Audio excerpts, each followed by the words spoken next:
Welcome back to another technical deep dive here in the debug zone. Today, we're tackling a big question and breaking it down with insights from other users. Hopefully, this clears up some misconceptions and helps you get the answer you need. So buckle up, stay a little curious, and let's jump right in.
And that's a wrap.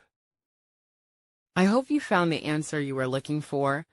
If you did, take a second to hit that subscribe button. It really helps out. And let me know in the comments which solution worked best for you. See you next time in the debug zone.